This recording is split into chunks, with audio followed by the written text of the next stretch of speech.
Syukur kepada Allah atas limpah rahmat-Nya. Kita jumpa lagi dalam Renungan Harian Toraya pada edisi Jumat 11 September 2020. Saudara-saudara, marilah kita siapkan hati kita dan kita satu dalam doa. Mari berdoa. Bapa Sorgawi, sungguh Engkau terus mengasihi kami. Kami ada sebagaimana adanya karena perkenan-Mu sendiri. Mengalami dan menikmati berkat-Mu sampai hari ini.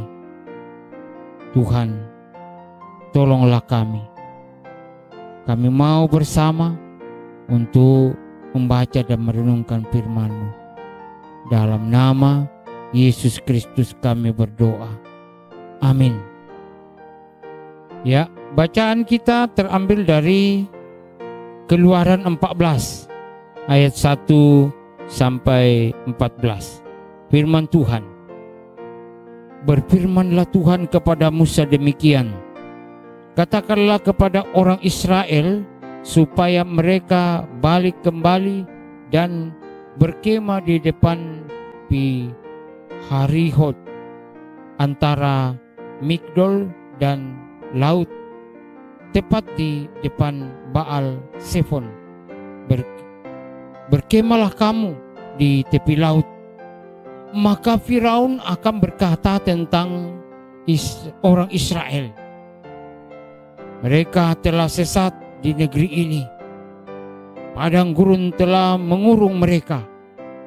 Aku akan mengeraskan hati Firaun sehingga ia mengejar mereka, dan terhadap Firaun dan seluruh pasukannya aku akan menyatakan kemuliaanku, sehingga orang Mesir mengetahui bahwa akulah Tuhan. Lalu mereka berbuat demikian. Ketika diberitahukan kepada Raja Mesir bahwa bangsa itu telah lari, maka berubahlah hati Firaun dan pegawai-pegawainya terhadap bangsa itu, dan berkatalah mereka, apakah yang telah kita perbuat ini, bahwa kita membiarkan orang Israel pergi dari perbudakan kita?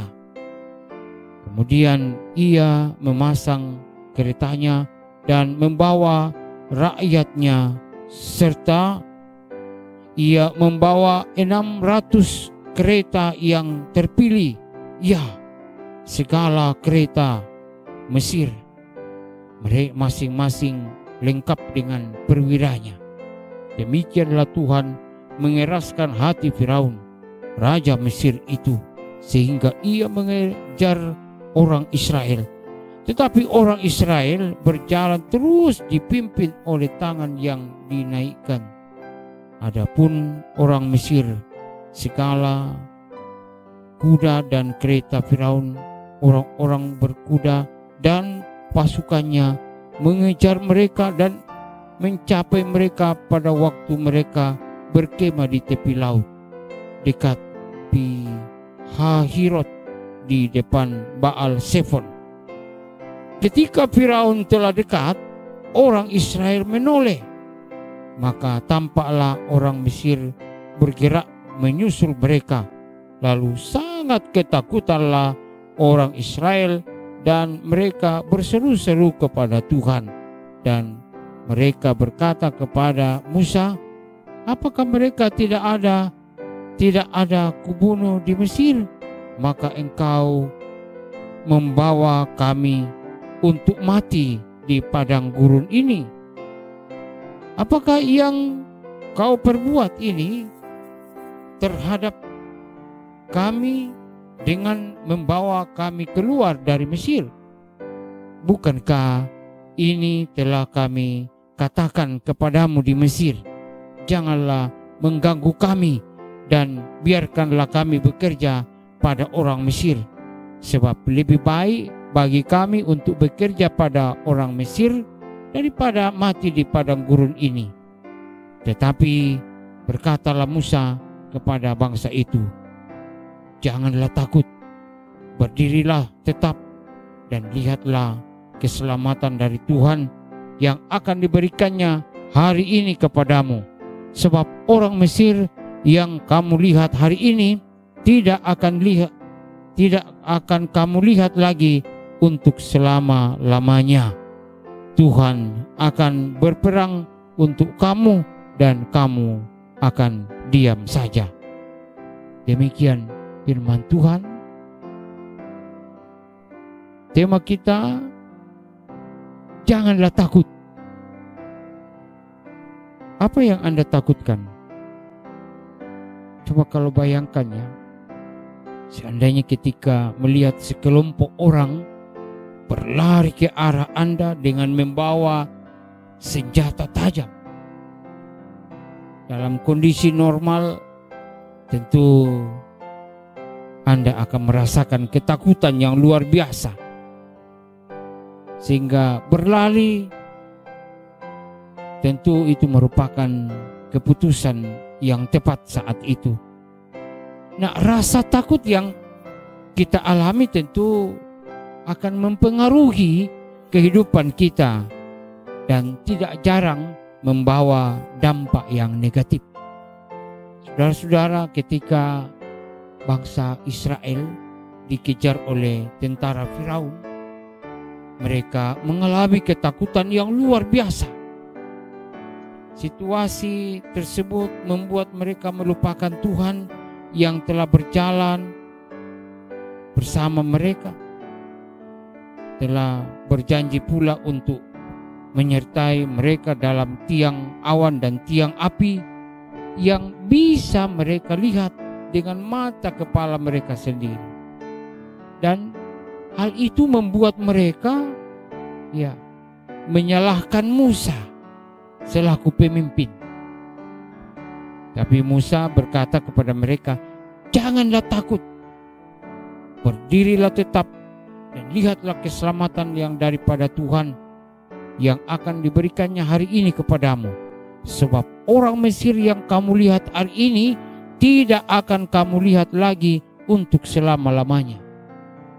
Jadi Musa hendak mengajar mereka untuk bergantung dan melihat keselamatan yang dari Tuhan. Sebab Tuhanlah yang akan berperang melawan tentara Firaun. Hal ini menunjukkan bahwa janji penyertaan Tuhan selalu dinyatakan tepat pada waktunya. Peristiwa Tuhan mengeraskan hati Firaun lalu mengejar orang Israel ke tempat mereka berkemah.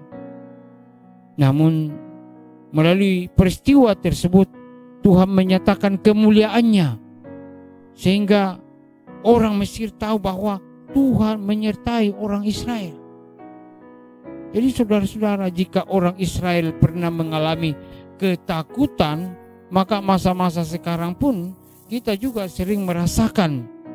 Namun yakinlah bahwa penyertaan Tuhan di dalam Yesus Kristus selalu nyata dan tepat pada tiap waktu.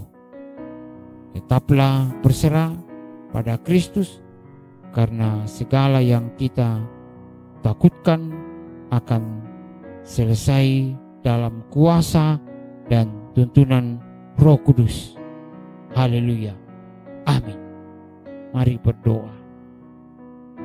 Syukur kepadamu Tuhan, Engkau telah melayakkan kami untuk mengalami dan merasakan penyertaan-Mu yang sungguh nyata dalam perjalanan kehidupan kami. Engkau tidak pernah membiarkan kami ketika kami dihampiri oleh rasa takut. Engkau meyakinkan kami bahwa Engkau terus menopang dan bersama dengan kami. Dengan tiang awan, dengan tiang api, Engkau melindungi kehidupan kami untuk tetap percaya dan berserah hanya kepadamu. Dalam nama Yesus Kristus kami berdoa. Amin.